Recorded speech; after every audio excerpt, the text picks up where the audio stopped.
संसद भवन के बाहर इस वक्त विजय चौक पर मेरी मौजूदगी है, जहां से बड़ी कवरेज लगातार आज तक पर आप देख रहे हैं। अविश्वास प्रस्ताव पर आज पूरे दिन चर्चा हुई है 6 घंटे तक, लेकिन इस वक्त की बड़ी खबर के साथ इस बुलेटिन की शुरुआत हम करेंगे। बड़ी खबर इस वक्त की जल्दी से आपको दे देते हैं। आपको बताते चले आम आदमी पार्टी की ओर से अब विधानसभा का विशेष सत्र बुलाया गया है। 16 अगस्त को बुलाया गया है। दिल्ली विधानसभा का एक दिन का सत्र बुलाया गया है। ये बड़ी खबर इस वक्त की है। 16 अगस्त को दिल्ली विधानसभा का सत्र बुलाया गया है। सेवा बिल संसद में पास होने के बाद पहली बार ये सत्र है। केजरीवाल सरकार ने एक दिन का सत्र बुलाया है। 16 अगस्त को दिल्ली सरकार की ओर से ये बड़ा कदम उठाया गया है। आपको बताते चले इसके पहले कल सेवा बिल पास होने के बाद राज्यसभा में हम सब ने देखा था कैसे मुख्यमंत्री दिल्ली के अरविंद केजरीवाल की ओर से अपनी बातें रखी गई। बीजेपी पर करारा वार किया गया था और ये कहा गया था कि दरअसल जनता के मैंडेट का अपमान करने की कोशिश में लगी हुई है बीजेपी, जबकि सच्चाई ये है कि अध्यादेश यकीनन जिस तरह की बहस लोकसभा और राज्यसभा में हुई, जो ताकत जिसकी कोशिश में लगातार अरविंद केजरीवाल लगे हुए थे, उसने यकीनन आम आदमी पार्टी को कमजोर किया है। और इसी वजह से कई ऐसे मुद्दे हैं सेवा बिल पर संसद पास होने के बाद आपको बताते चले अब अरविंद केजरीवाल की पार्टी की ओर से ये सत्र बुलाया गया है। में विस्तार से दिल्ली के अधिकारों को लेकर यकीनन चर्चा की जाएगी। तो एक तरफ आम आदमी पार्टी की ओर से ये बड़ा निर्णय लिया गया है अरविंद केजरीवाल की ओर से, तो वहीं दूसरी तरफ आपको बताते चले एक तरफ अविश्वास प्रस्ताव पर चर्चा के बाद माहौल गर्म रहा, तो वहीं दूसरी तरफ आम आदमी पार्टी और भारतीय जनता पार्टी के बीच एक अलग ही मुद्दे पर घमासान छिड़ा रहा। दरअसल आम आदमी पार्टी के सांसद राघव चड्ढा की ओर से आरोप लगे हैं उनके ऊपर कि दिल्ली सेवा बिल के दौरान उनकी ओर से गलत दस्तखत कराए गए, जिसमें बीजेपी के सांसदों के नाम भी शामिल हैं। यह आरोप बीजेपी की ओर से लगाया गया तो आम आदमी पार्टी की ओर से किया गया पलटवार, ये कहते हुए कि दरअसल जनता को भ्रम में डालने की कोशिश में बीजेपी लगी हुई है। देखिए, The Government of National Capital Territory of Delhi Amendment Bill 2023 has passed by Lok Sabha.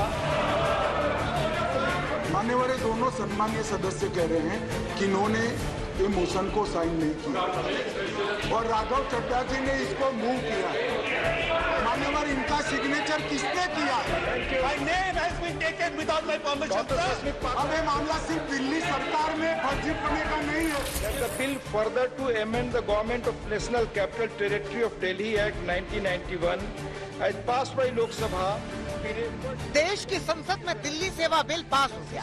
करीब 8 घंटे की चर्चा के बाद राज्यसभा में वोटिंग के बाद बिल पर मुहर लग गई, लेकिन इस बिल के पारित होने के दौरान एक बड़ा बखेड़ा हो गया। आम आदमी पार्टी के सांसद राघव चड्ढा ने बिल को सेलेक्ट कमेटी में भेजे जाने के लिए प्रस्ताव पेश किया।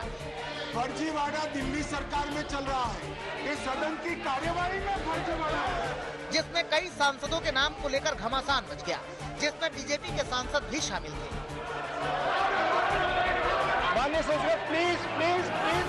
I shall now put the amendment moved by Sri Raghav Chadha for reference of the Government of National Capital Territory of Delhi Amendment Bill 2023.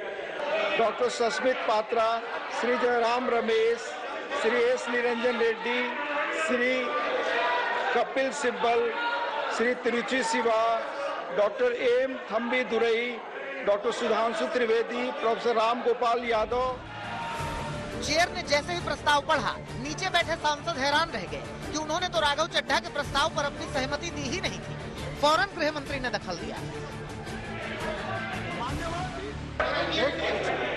ये दोनों सम्मानीय सदस्य कह रहे हैं, मान्यवर दोनों सम्मानीय सदस्य कह रहे हैं कि इन्होंने ये मोशन को साइन नहीं किया। अब ये जांच का विषय है कि ये मोशन कैसे साइन हुआ और राघव चड्ढा जी ने इसको मूव किया है। मान्यवर इनका सिग्नेचर किसने किया है? ये जांच का विषय है। मान्यवर ऐसे नहीं चलता। मान्यवर अब ये मामला सिर्फ दिल्ली सरकार में फर्जीपने का नहीं है, ये सदन के अंदर फर्जीपने का मामला है। मान्यवर ऐसा कैसे चलता है? मान्यवर मेरा आपसे निवेदन है कि दोनों सदस्यों का स्टेटमेंट रिकॉर्ड पर लिया जाए अभी और बाद में इसकी जांच की जाए। गृह मंत्री ने सुधांशु त्रिवेदी का नाम प्रस्तावकों में शामिल होने पर ऐतराज जताया तो बाकी के दूसरे सांसद भी अपनी आपत्ति जाहिर करने लगे। सांसद आरोप लगाने लगे कि उनके नाम फर्जी तरीके से प्रस्तावकों में शामिल कर दिए गए हैं। Sir, no such discussion has been done by me. Thank you. My name has been taken without my permission, Dr. sir. Sasmit Patra This ji, is a matter of please, privilege. How did I name them over there? Take your I do not understand. Sasmit Patra के खुलासे के साथ ही floor पर शोर much गया।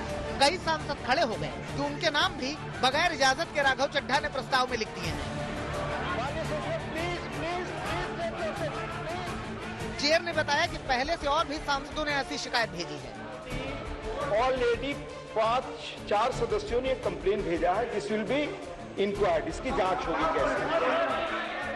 बाद में पता चला कि राघव चड्ढा ने सेलेक्ट कमेटी में भेजने के लिए जो प्रस्ताव पेश किया था उसमें फॉगनॉन कोन्यक, सस्मित पात्रा, एन थम्बिदुरई और सुधांशु त्रिवेदी के नाम बिना मंजूरी के लिख डाले गए हैं।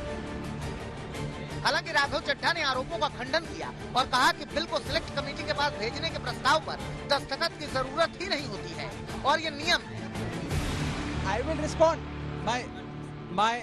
My dear friend, no signature is needed. मुझे जब नोटिस आएगा मैं उसका खुल के जवाब दूंगा। उधर अब बीजेपी और आम आदमी पार्टी एक दूसरे पर आरोप लगा रहे हैं। सदन नियमों से चलता है, हल्ले गुल्ले से नहीं चलता। और आप देश को जितना मर्जी भ्रमित करने का प्रयास करते, लोकसभा राज्यसभा में दोनों में इनकी पोल खुली है। आम आदमी पार्टी जिस तरह से कहती थी गैर संवैधानिक ये बिल है, कल जिस तरह से अरविंद केजरीवाल जी तिल मिला रहे थे और उनके बाकी लोग बाहर तो कुछ लोग अंदर गलत जानकारी देकर सदन को गुमराह कर रहे थे, ये अपने आप में दिखाता है कि किस तरह से किसी भी स्तर तक गिरने का काम ये लोग करते हैं, जो चिंताजनक है। कोई भी सदस्य सेलेक्ट कमेटी के लिए किसी का भी नाम प्रस्तावित कर सकता है और सेलेक्ट कमेटी में नाम प्रस्तावित करने के लिए किसी के साइन की जरूरत नहीं होती, किसी के सिग्नेचर की जरूरत नहीं होती। झूठ और अफवाह मत फैलाइए। सूत्रों की माने तो सांसदों के फर्जी हस्ताक्षर करने के आरोप साबित होने के बाद राज्यसभा के चेयरमैन राघव चड्ढा के खिलाफ FIR दर्ज करने की सिफारिश कर सकते हैं। वहीं कांग्रेस भी मुद्दे पर आम आदमी पार्टी के साथ है। राघव ने गुड फेथ के अंदर नाम दिए। ये ताकतवर लोग हैं, इन्होंने राघव की सदस्यता लेना चाहते हैं। जैसे राहुल गांधी की सदस्यता ले ली थी, ऐसे राघव की सदस्यता लेना चाहते हैं। ये ताकतवर लोग ले सकते हैं, फर्क नहीं पड़ता। राघव फिर चुन के आ जाएंगे। नियमानुसार सांसदों से अनुमति नहीं लेनी पड़ती।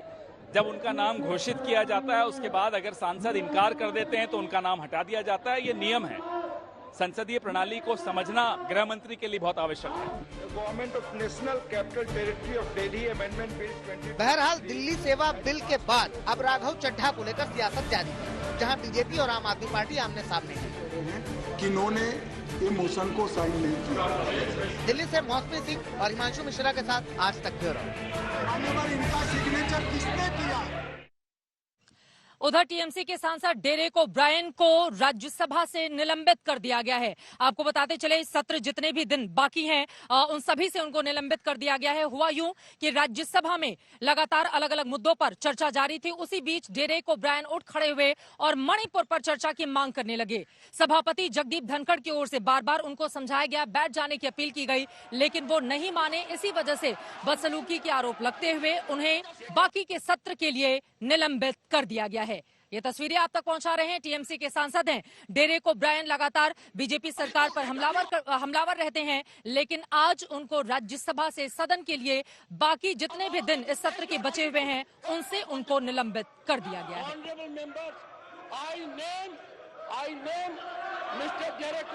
देखिए, जो भी प्रभावी तरीके से सरकार के नाकामियों को उजागर करता है, सरकार उसको सस्पेंड करने का एक ठेका ले लिया है कि सरकार के खिलाफ कुछ बोले नहीं। जमहूरियत और जनतंत्र कैसे बचा रहा है, इसके लिए हम लोग सभी आवाज उठाते रहेंगे, चाहे सस्पेंड करे नहीं करे। सत्ता पक्ष और विपक्ष की ओर से जोरदार तरीके से एक दूसरे पर हमला किया जा रहा है, लेकिन इन सब के बीच एक अच्छी तस्वीर जो आज पूरे दिन देखने को मिली। अविश्वास प्रस्ताव पर चर्चा के दौरान सत्ता पक्ष और विपक्ष के तमाम सांसदों की ओर से अपनी बातें रखी गई हैं। कल सुबह 11 बजे से नए सिरे से चर्चा की शुरुआत होगी और परसों अविश्वास प्रस्ताव पर प्रधानमंत्री नरेंद्र मोदी अपनी बात रखेंगे। आज तक पर सबसे बड़ी कवरेज लगातार जारी रहेगी।